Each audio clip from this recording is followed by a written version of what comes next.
Can you hear me more than well? And my name is Elina, and I'm from Jokkmokk, who is located quite far north. And you see the name Sweden is written there, but above that the word Sápmi.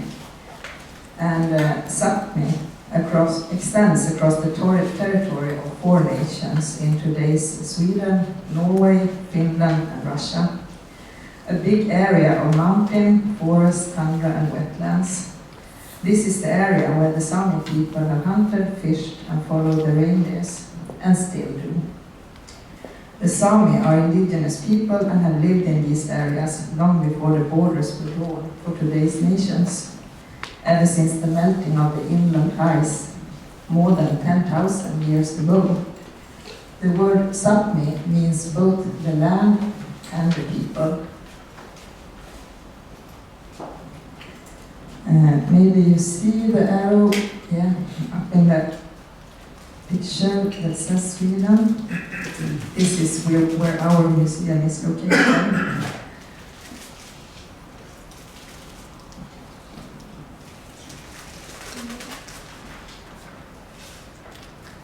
Ájtte is a Sweden mountain and Sami museum, and we have 3 things that we do. We are the principal museum of Sami culture in Sweden, a special museum for the mountain region, as well as an information center for mountain tourism. The picture is from the middle of the winter, which is very long in our area.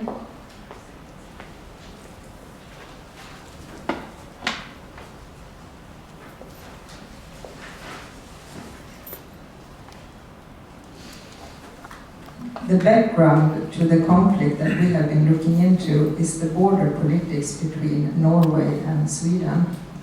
When Norway became independent in 1905, they came to an agreement with Sweden to limit reindeer husbandry in certain areas in favor for farmers.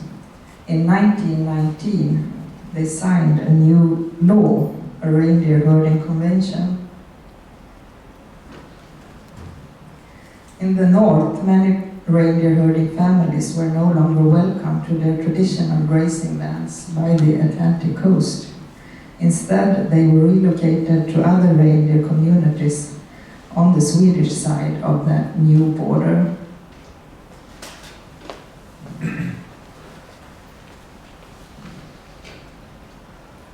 You've seen this picture also in our joint exhibition.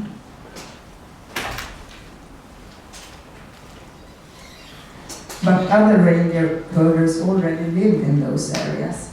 They wanted to keep their land, but had to make room for the newcomers. The conflicts that arose then still have an impact today. When we were asked to participate in this project in Identity on the Line, we had already been in contact with a journalist called Elina. For years, she had been conducting interviews with Nord Sami elders, with her relatives and others. They were people that were forced to move to a new place as children or as babies. Many touching stories were shared in her book during her interviews. The book actually is also in English and is called The High Lords Put Us Here. When the book was released, it became a success and she won the August Prize, one of the most prestigious prizes among authors in Sweden. Elina has functioned as a reference and provided guidance throughout our project.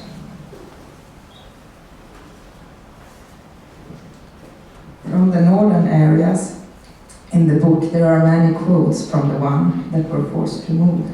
For example, that they were told that there was room for reindeers, for many reindeers further south, that they would get all the help they needed if they moved quickly.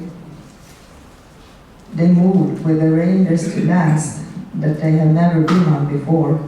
Many reindeers disappeared and died during the move. And when they arrived, the land was not empty at all.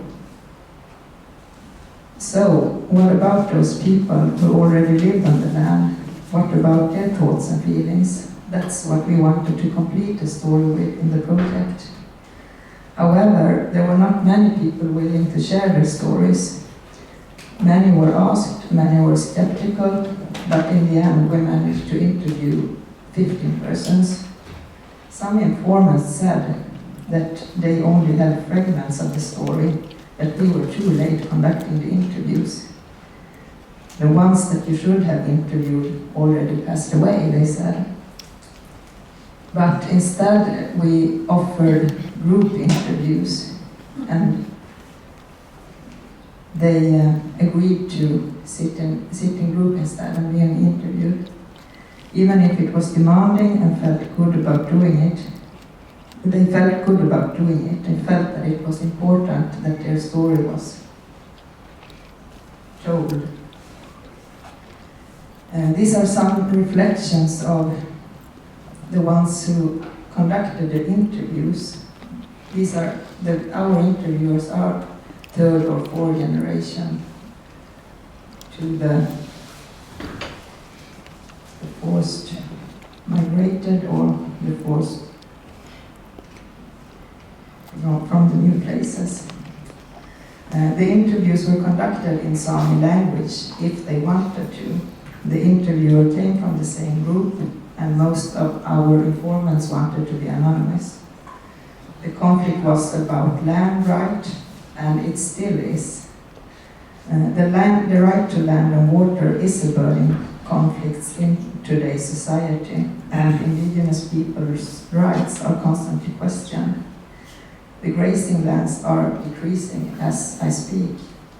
Water power industry, mining, forestry, farming, among other interests, have regularly pushed the rangers and Sami away for centuries.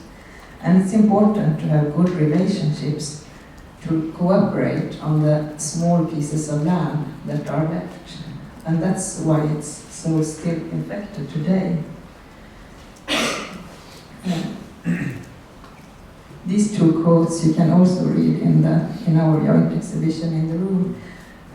What we also found out that people were not actually willing to talk much about this because it affects today's relationships.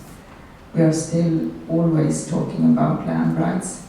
And those who were willing to speak were people that already has been thinking about this for many years, willing to stand with their name and picture in an exhibition like this shown all over Europe.